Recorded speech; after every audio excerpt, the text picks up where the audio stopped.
Good morning and welcome to another Child of the Week Assembly. We begin with our liturgy. In the beginning, when God created all things, he said, "Let there be light," and there was light. Let your light shine.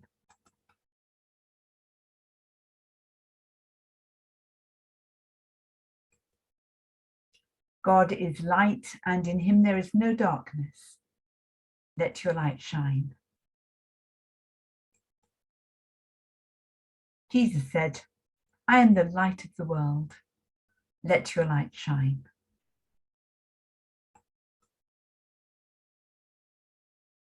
Well, today we're going to be thinking a little bit about harvest, about the moon and the seasons that govern the way that we live. I wonder what you do in the different seasons. I like this picture because it shows how the trees change. In the spring, we've got the new blossom and flowers coming, and then in the summer, all the beautiful different colour leaves and the flowers. In the autumn, again, the leaves change and they go reddish, orangey, brown, and they begin to fall off the trees. And then by the winter, when it's really cold and the snow's coming, we have no leaves on some of the trees. So how do we change in the different seasons? I'm beginning to wonder whether I should put my summer clothes away and get my warmer jumpers out. One day it's warm and the next day it's cold. I wonder if there are certain seasons that you prefer, maybe because of what you can wear, your favourite jumper, or a favourite pair of shoes or welly boots, or maybe just because of the things that you do in the different seasons. Going on holiday in the summer, opening Christmas presents in the winter. The seasons really do govern how we behave. Some nice pictures there that show a little girl doing the different things in the seasons. And maybe you could stop and share some of the things that you particularly like to do in those seasons. Well, we're coming up to Harvest Festival. I wonder if anybody can tell their teacher which of the seasons the harvest comes in. Seasons have always been really important to farmers. And harvest basically means that we gather in the crops or the fruit or the vegetables. It's a time of the year when the farmers harvest their crops that they planted back in the spring. And all over the world, successful harvests are celebrated with different festivals. We've got our own festival coming up on the 1st of October. That's this Friday. And Reverend Mark and Reverend Andrew and Derry, hopefully, will all be coming in. We're going to have an assembly, but outside in the fresh air, hopefully the sunshine, when we can be all together and celebrate together. So do bring in your harvest offerings this week. You'll have got a letter about those. The Harvest Festival has only been celebrated in England for about 160 years, but it goes back an awful lot longer than that. And there's many mentions in the Bible about harvest and gathering in the wheat. There's also a passage in the Bible that is interesting. It talks about the moon marking the seasons. So there's a very definite link, isn't there, between moons and the seasons. It's quite complicated, but maybe we can explore it a little bit. So here we've got a picture that shows the different phases of the moon. You know that the moon orbits the earth, it goes round the earth. The moon doesn't shine itself, it reflects light from the sun. And there are different times of the month as it goes round, it takes a month to go round, we see different amounts of the moon depending on where we are in the month. Sometimes we can't hardly see a moon, it's when it's new. But there are other times in the month when the moon appears to be really big. It's called the full moon. And that's what we're thinking about today as we think about harvest and the harvest moon. Harvest moon is one example of a full moon. And that harvest moon isn't only linked to those phases of the moon, being a full moon, but it's also linked to the seasons because our Earth goes round the sun. It orbits the sun. And there are 2 times in the year where there are equal amounts of day and night. Those times are called an equinox. And there's an autumn equinox and a spring equinox. The word equinox comes from a Latin word and it means equal night. Equal night.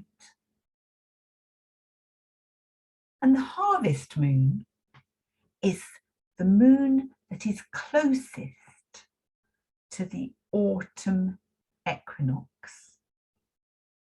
It's a lovely, lovely big orange moon.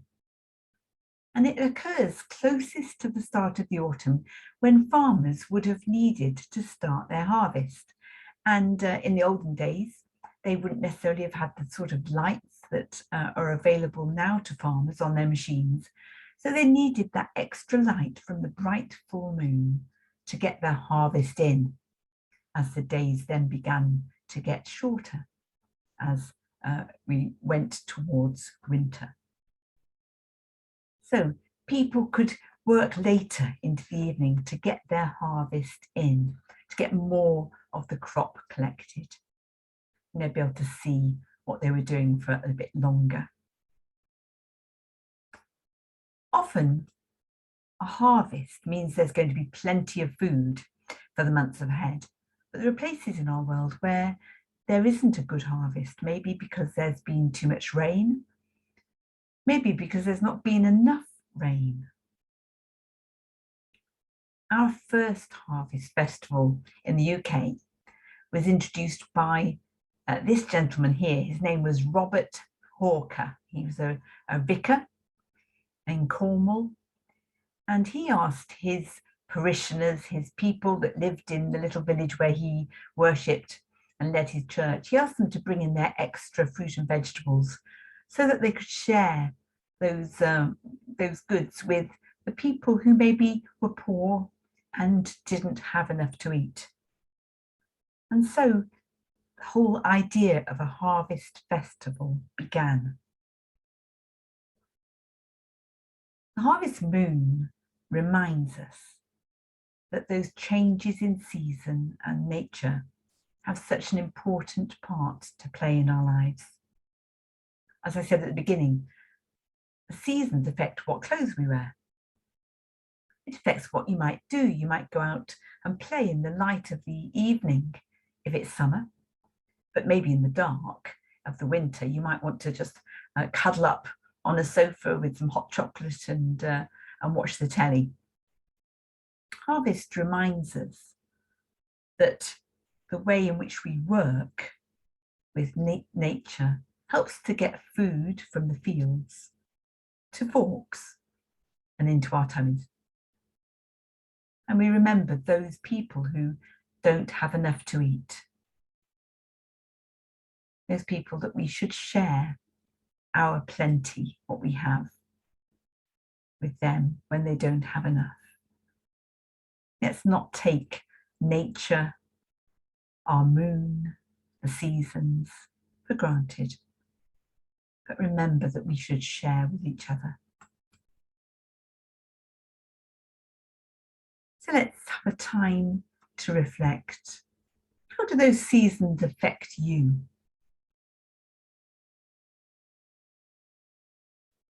Are you thankful for your food?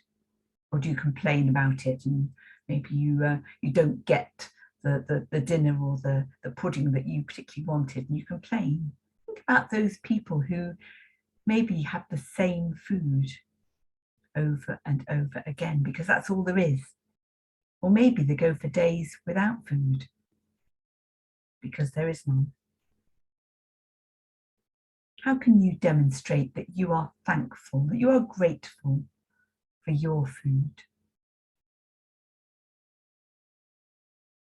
Let's put our hands together and I'll lead us in a prayer. And if you want to agree with me, then you can say Amen at the end. Dear God, we think about the seasons and the way that we as human beings are affected by the world around us. We're especially thankful at this time of year for a good harvest of food.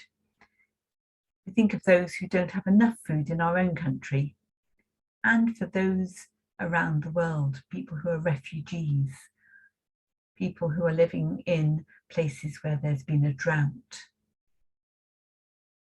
people where maybe there is a war going on and there is no harvest. Help us at our harvest time to demonstrate our thankfulness in our generosity, in what we bring to share with others. Amen. And let's continue by saying the Lord's Prayer, remembering that God is the one who created all things. He created the sun, he created the moon, he created the earth, rain, warmth, all in its own season. And that is because he loves us. Our Father, who art in heaven, hallowed be thy name. Thy kingdom come, thy will be done on earth as it is in heaven. Give us this day our daily bread, and forgive us our trespasses as we forgive those who trespass against us. And lead us not into temptation, but deliver us from evil. For thine is the kingdom, the power, and the glory, forever and ever.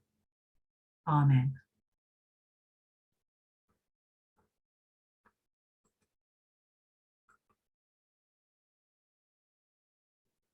So we move on to our Child of the Week, and we celebrate in year 1, Banshee, who is Child of the Week for Miss Marston. And Miss Berman has chosen Primrose. Well done to both of you. In year 2, Miss Franklin has chosen Luca, and Miss Jakes and Miss Walker have chosen Fern as their Child of the Week. In year 3, Jack, you are the Child of the Week for Mrs. Epps and Miss Poole, and Matilda has been chosen by Miss Crofts. Moving into year 4, well done to Emily, who is the Child of the Week for Miss Lefebvre, and Charlie, who has been chosen as Child of the Week for Mr. Wright. And we're nearly there. In year 5, Daisy, you are the Child of the Week for Mr. Boyer, and Lily is Child of the Week for Mrs. O'Donoghue. And finally into year 6, Mr. Niall has chosen Anthony, and Miss Greenhill has chosen Darcy as her Child of the Week. Well done to each of you for shining your light brightly.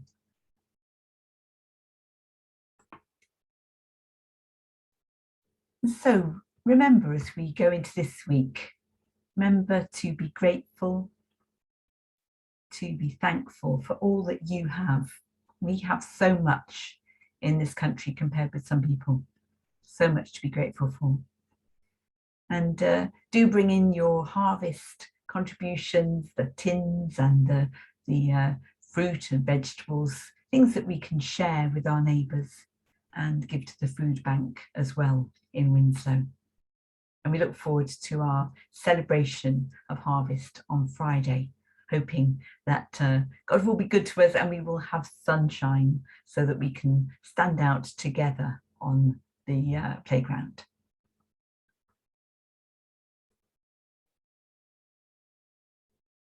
And so go in the light and peace of Jesus, in the name of Christ. Amen.